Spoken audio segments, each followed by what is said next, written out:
د فتح نه وروسته یوه موضوع د ما قبل الفتح هغه مخروجیتونه وو چې په نظام تپاتې وو او باید ستونزه یې حل سي. نو په دې خاطر یو فیصله راغله د کابینې چې دا مخروجیتونه دي تر دویم امر پورې بند وي تر څو چې هغه یو ترتیب ورته جوړ سي، تثبیت سي. نو په همدې اساس د اقتصادي کمیسیون یوه پریکړې په اساس هغوی وزارت مالیې په سرپرستۍ یو کمیټه جوړه کړه او هغې کمیټې په دې باندې ډېر تفصیلي کار وکړ او یو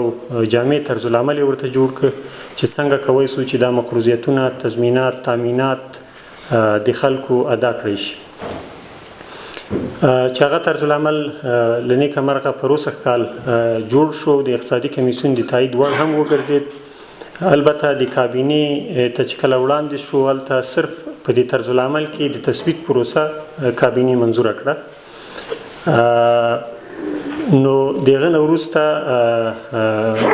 اقتصادي کمیسیون هغه د تثبیت پروسه هم وزارت مالیې ته مسؤلیت وسپاره چې تاسې دې ته دا کار مخته یوسئ.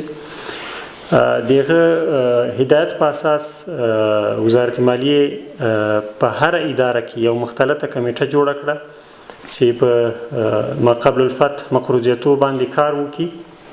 که هغه مخروجیتونه دي، که تضمینات دي، که تامینات دي، په دې ټولو کار وکړي، تثبیت یې کړي او فزیکي د هغو نه لیدنه وکړي او حقیقي فیصدي یې وټاکي چې څومره دي او بیا یې د وزارت مالیې سره شریک کړي. په همدې اساس موږ ته هغه ارقام تر ډېره حده را رسېدلي چې اوس به خبره پرې وکړو. تقریبا د 26 اداراتو تثبیت سوي ارقام موږ ته را رسېدلي چې موږ ریکانسیلیشن کړی ورسره، یعنې تطبیقات مو کړي او درست دي. خو موږ د هغه طرز العمل په مجموع کې نه و منظور، نو په دې اساس مو پیمنټونه یا تادیات نه سوی کوی. نو د افغانستان بانک د محترم ملګرو سره په همغږۍ د ریاست الوزرا محترم مقام ته یو پیشنهاد وسه او هغه پیشنهاد منظور سه، حکم راغی چې په هغه کې دغه طرز العمل په مجموع کې منظور سه. نو تر اوسه د هغه طرز العمل له مخې چې کوم تثبیت سوی ده موږ سره شریک سوی، هغه د 26 اداراتو تثبیت تکمیل سوی ده او موږ سره شته چې وروسته به نومونه یاد کړو. 18 هغه ادارې دي چې د هغو خپله تثبیت پروسه تکمیل کړې وه، موږ سره خپل هغه ارقام شریک کړي خو مسترد سوي، یعنې د بعضو ستونزو له وجې چې هغه باید دوی اصلاح کړي، بیرته دوی ته مسترد سوي او دوی پې کار کوي تر څو هغه اصلاح کړي بیرته یې موږ ته راوړي. او 8 هغه ادارات دي چې تر اوسه موږ ته خپل هغه تثبیت نه ده راوړی. په دې کې ځینې داسې ادارات هم شته چې شاید د هغو چندان مخروجیتونه شتون هم ونه لري. د دې فیصلې نه بعد به انشاءالله د شیخ صاحب حفظه الله لخوا چې کوم د بودیجې اصولنامه منظوره سوې وه په هغه کې 10% د مقروضیتو د ورکړې اجازه شتون درلود، یعنی کله چې تثبیت وسه د تثبیت نه وروسته او د طرز العمل له منظورۍ نه وروسته په دې باندې معلق کړی و. نو اوس طرز العمل منظور سو انشاءالله. طرز العمل له مخې چې کومو اداراتو تثبیت تکمیل سوی ده د موږ سره چې هغه فی الحال 26 ادارات دي،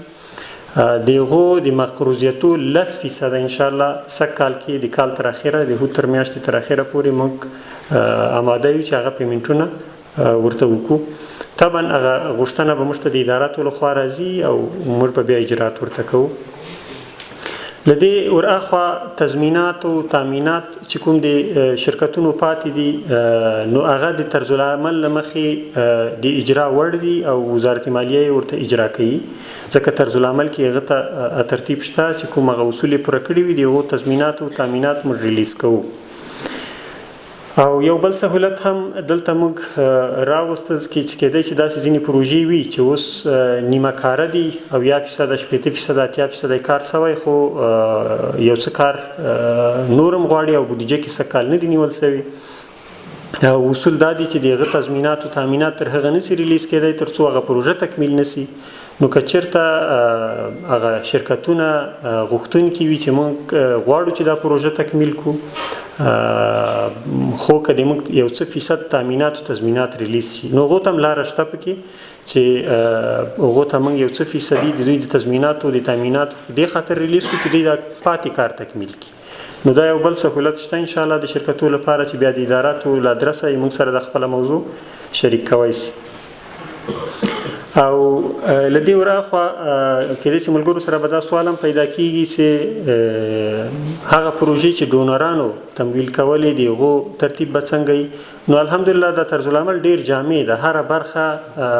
رانغاړي نو هغه ته هم پکې اشاره شوې چې که چېرته ډونرانو خپل انویل ورکړ نو ابجکشن لیټر